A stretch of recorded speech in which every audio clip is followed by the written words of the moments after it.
歡迎來到新興消息頻道，請訂閱頻道，所以大家不要錯過當天最熱門的新聞。我們今天的時事通訊包括以下內容：龔俊為什麼突然停下？李沁那半步讓無數人破防了。克制的靠近，在鏡頭與留言之間，成年人如何安放情感？從你好星期六的一次眼神交匯說起。近日，綜藝節目《你好星期六》最新一期播出後，一段看似沒有發生什麼的互動，卻在社交平台引發了持續發酵的討論。節目中，龔俊與李沁在舞台上的自然同框，被網友反覆回看、逐幀分析，卻並未走向常見的課堂狂歡，反而引發了大量關於克制分寸感成年人情感表達的熱議。相關片段上線後，龔俊李沁分寸感成年人的溫柔原來喜歡也可以不打擾等話題相繼登上熱搜。不少網友表示，這是近幾年少見的讓人越看越安靜的綜藝瞬間。1. 沒有台詞的情緒流動成為最大看點。從節目畫面來看，檔期錄製並未設置任何明確的情感互動橋段，但細節卻格外引人注意。多位觀眾指出，龔俊在整段錄製過程中，目光幾乎始終下意識地追隨着李沁的位置變化。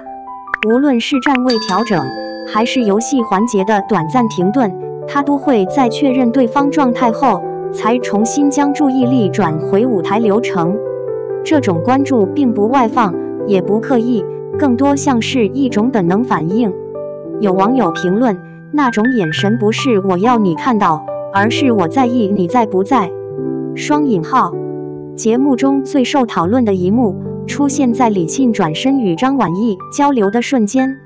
畫面顯示，龔俊隨即低下頭，雙手自然交疊並輕輕搓動，整個動作短促卻清晰。對此，網友解讀高度一致，那是緊張，但又在第一時間把情緒按住。更具象徵意義的是兩人之間關於距離的變化。當李沁向後退了半步，龔俊隨即停下，沒有再向前靠近。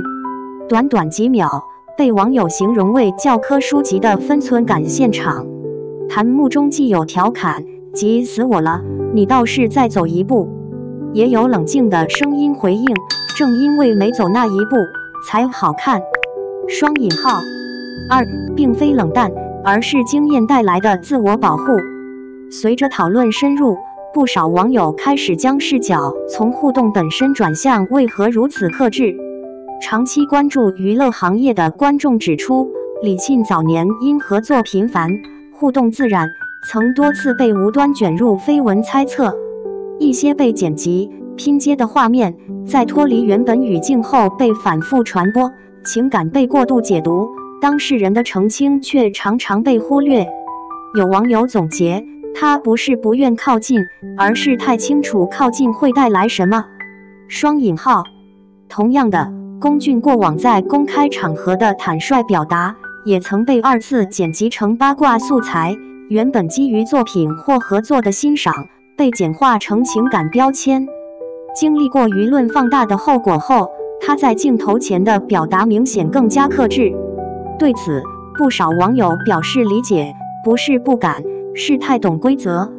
能在鏡頭前忍住，其實比直球更難。3. 戲裡熱烈，戲外克制，反差引發共鳴。值得注意的是，這種現實中的謹慎，與兩人在影視作品中的情感投入形成了鮮明對照。在角色保護下，演員可以毫無顧慮地靠近，可以反覆演繹情感高潮，所有親密行為都被歸類為劇情需要。而在現實綜藝中，每一個細微動作都可能被無限放大，直接關聯個人形象與輿論走向。正因如此，戲裡的熱烈顯得理所當然，戲外的克制反而更需要定力。有高讚評論寫道，戲裡可以狠狠愛，那是職業；戲外能收得住，那是教養。4. 網友評價，這不是曖昧，是成年人的體面。與以往綜藝互動迅速被解讀為營業炒作不同，此次輿論場中正面評價佔據主流。不少網友在評論區表示，第一次在綜藝裡看到這麼真實的分寸感。雙引號，沒有官宣，沒有拉扯，但比很多糖都好嗑。雙引號，他們什麼都沒說，卻什麼都對了。雙引號，原來喜歡一個人也可以選擇不打擾。雙引號，還有網友將這種互動稱為成年人專屬浪漫，年輕時覺得勇敢就是衝，現在才明白克制才是最大的尊重。雙引號。5. 從快感敘事到克制敘事，觀眾在改變。娛樂觀察人士指出，此次討論之所以持續發酵，與觀眾心態的變化密切相關。在短視頻和即時反饋主導的環境中，大眾習慣於快速確認關係，快速獲得情緒高潮。甜只給官宣成為主流敘事模式，而停頓、沉默和距離往往被誤解為冷淡。但此次事件中，越來越多觀眾開始為慢和留白點讚。有評論指出，不是所有情感都需要被證明，有些東西一旦說出口，反而會失真。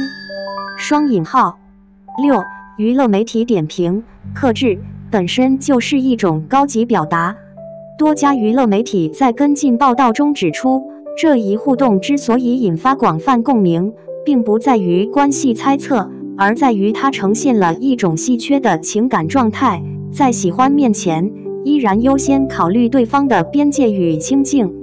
這種溫柔，並非犧牲自我，而是對彼此人生軌跡的尊重。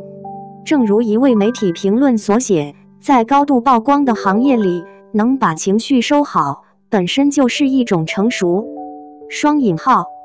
結語，什麼都沒發生，卻留下了餘溫。在這個熱衷於放大、誤讀、消費情緒的時代，這樣的克制顯得尤為珍貴。它提醒人們，情感不必急於被定義，靠近也不一定要跨過所有界限。真感情不怕來得晚，怕的是來得太急，錯過一步未必是遺憾，有時恰恰是為彼此保留繼續前行的空間。正如網友總結的那樣，那一刻他們什麼都沒做，卻讓人記了很久。雙引號，這不是冷淡，而是成年人體面的溫柔。